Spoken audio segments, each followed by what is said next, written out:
Olá! Nesse vídeo eu vou resolver a questão do ITA de 2020.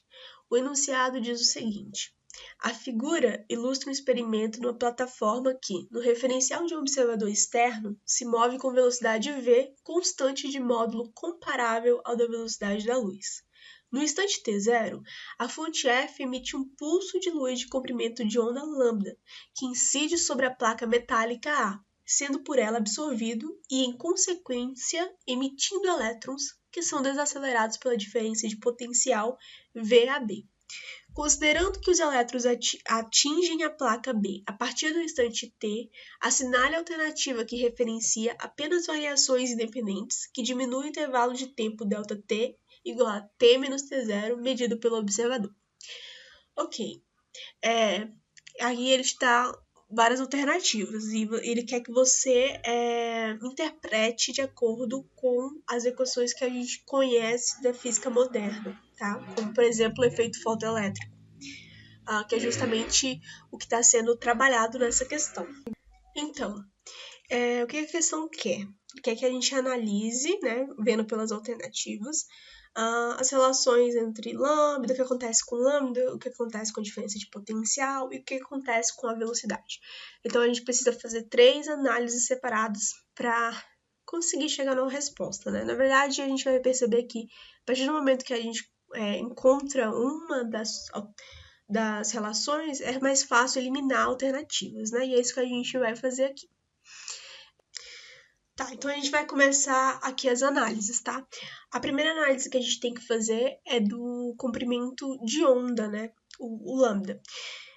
A gente pode inferir, assim, sem fazer nenhum cálculo, mas a gente vai fazer, tá? A gente não cálculo, mas a análise dessas relações, matematicamente. Porém, a gente consegue, pela relação fundamental da ondulatória, né? A gente já consegue perceber que... vou escrever aqui. Que a gente tem a equação que diz que V igual a lambda F. A gente conseguiria, lembrando disso, né, se a gente não tivesse um conhecimento muito aprofundado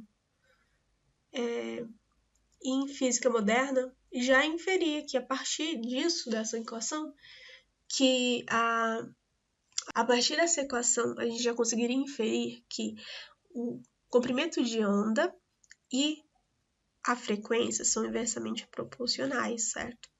Então, se eu tenho um lambda pequeno, eu vou ter uma frequência grande. A gente pode pensar que quanto maior a frequência, mais a energia ela vai ter, digamos assim. Então, ela vai conseguir vencer essa diferença de potencial mais rapidamente. Então, só a partir disso aqui a gente poderia fazer uma inferência mais indireta e perceber que o lambda ele precisa diminuir se eu quero que o intervalo de tempo diminua, certo? Porque eu quero que essa onda ela tenha uma frequência alta. Por isso ela tem que ter um comprimento de onda menor, porque eles são inversamente proporcionais, e aí assim ela vai ter mais energia. A gente poderia pensar dessa forma. Porém, a gente analisando pela conservação de energia, a gente consegue obter uma relação um pouco mais direta, tá? A gente tem que a energia inicial que eu tô simbolizando por esse zero seria igual a energia, digamos que final, né? Aqui. O que seria essa energia inicial? Seria justamente a energia de quando a onda ela atinge a placa metálica, certo? Ela chega lá com uma determinada energia e aí ela é absorvida. Então, essa energia ela equivale, nesse caso, a HF, tá? Constante de Planck vezes a frequência da onda. Beleza, daí depois o que acontece? Quando ela é absorvida, ela precisa vencer a diferença de potencial para esses elétrons chegarem na placa metálica B. Então, aqui a gente precisa inserir essa função de trabalho, que é justamente que diz respeito à energia que ele vai precisar gastar, digamos assim, para ele vencer a diferença de potencial, tá bom? E aí, essa função trabalho é importante mencionar que ela depende do material da placa, tá? O que a gente não tem, mas não tem problema, essa é só informação extra. Ok, e aí também tem um K, né? Eu vou chamar de K, mas eu poderia colocar simplesmente um E de cinética, energia cinética. Eu vou representar por K por ser mais usual, digamos assim, tá? E aí eu vou representar por um índice aqui de máximo, porque é uma energia cinética máxima. O que isso quer dizer?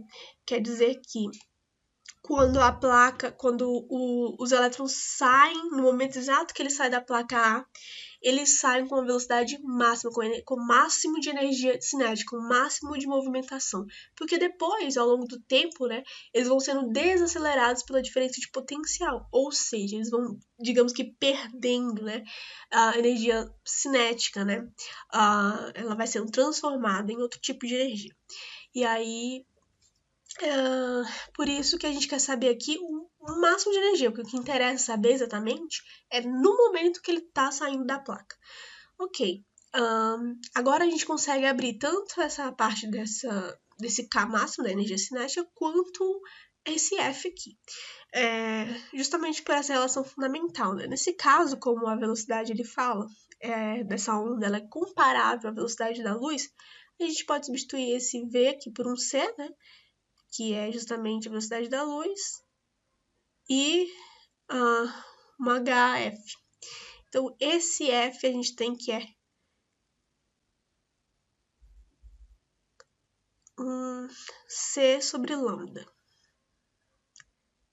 Ok.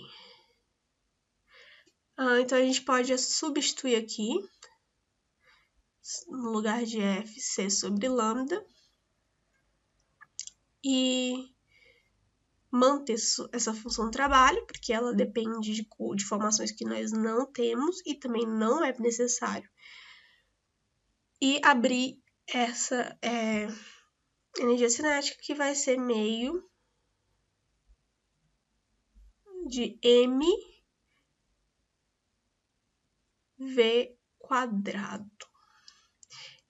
Como essa energia cinética é a máxima velocidade também, né? Então, eu vou botar um índice aqui de máximo, tá bom? Agora, qual seria o próximo passo? Seria analisar aqui o que é constante e o que não é. A gente sabe que C é constante e é conhecido, o H é constante e é conhecido, a função de trabalho não é conhecida, mas é constante. Por quê? Porque depende do material da placa. Esse material ele é constante em todos os pontos, a gente pode considerar assim, né? Já que não é dado nenhuma informação adicional e ela não varia. Então, ok, vamos considerar isso aqui constante, tá? Eu vou até mudar aqui a cor e colocar que isso aqui é uma constante. Isso aqui é constante, isso aqui é constante. M é constante. Ou seja, a única coisa que varia seria a velocidade, tá? E aí eu consigo perceber que eles são inversamente proporcionais, né? Ou seja, quando o lambda aumenta, a velocidade diminui. E daí eu quero que a velocidade ela seja o maior possível, porque, como eu falei, mais rápido ele sair, com a maior velocidade ele sair, maior vai ser a energia cinética dele, ou seja, ele vai ter mais energia para vencer ali a diferença de potencial e chegar mais rapidamente na placa B, onde vai ser detectada pelo observador. E é justamente o que a questão pede, né? Como fazer para diminuir esse intervalo de tempo. Então, eu preciso que o lambda diminua e aí a velocidade vai aumentar. Então, aqui a gente já pode eliminar algumas alternativas, né? Vou voltar lá. A gente já pode eliminar a que ele fala aumento de lambda, e isso não é verdade, e a E. Então, a gente tem 3 opções sobrando, a B, a C e a D, tá? Então, o segundo caso aqui, a gente tem que analisar a diferença de potencial, o que acontece com ela. Mas isso aqui não precisa nem fazer nenhuma análise matemática, a gente consegue inferir isso aqui simplesmente pelo que o texto diz, porque ele fala, né, que os elétrons que são emitidos, eles são desacelerados pela diferença de potencial VAB. Ou seja, se essa diferença de potencial for muito alta, mais lentos os elétrons vão ser, né? Porque eles vão sendo desacelerados cada vez mais e eles vão demorar mais tempo. O intervalo de tempo vai ser maior. E aí, não é isso que a gente quer. Então, a gente precisa ter uma diminuição do potencial e não um aumento. Daí a gente já exclui a alternativa C. E daí a gente fica com a B e a D. E aí a gente precisa ir para o último tópico, que seria a velocidade dessa plataforma aqui, né? Daí, essa é a velocidade da plataforma, o que tem que acontecer, né? Para ela, para ter uma diminuição do intervalo de tempo. Aqui a gente tem que fazer uma análise dos referenciais, né? Com o fator do Lorentz. Então, eu vou escrever aqui. Bom, eu já escrevi aqui, tá? A relação que a gente tem que analisar, tá? A relação que a gente precisa analisar. Para ver o que acontece com essa velocidade da plataforma, tá? Aqui a gente tem um tempo do observador e o intervalo de tempo da plataforma, tá? Tá, a gente já tem a expressão que a gente tem que analisar, que é justamente a do intervalo de tempo.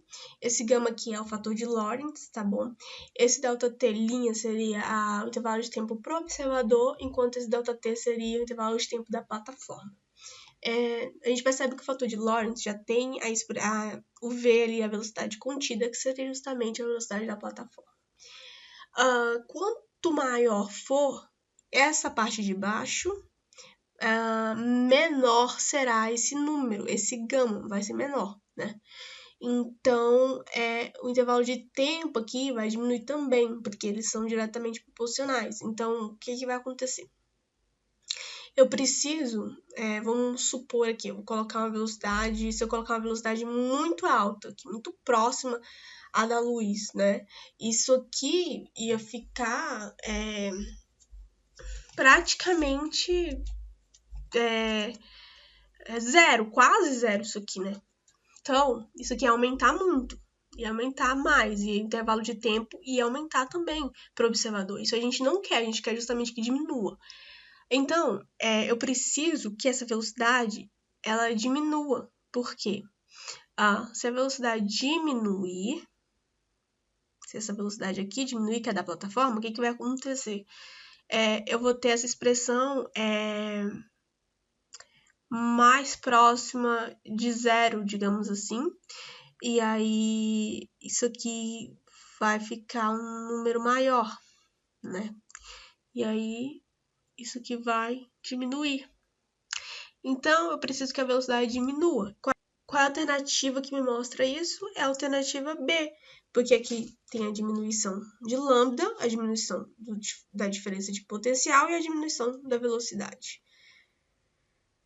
Então é isso, obrigada.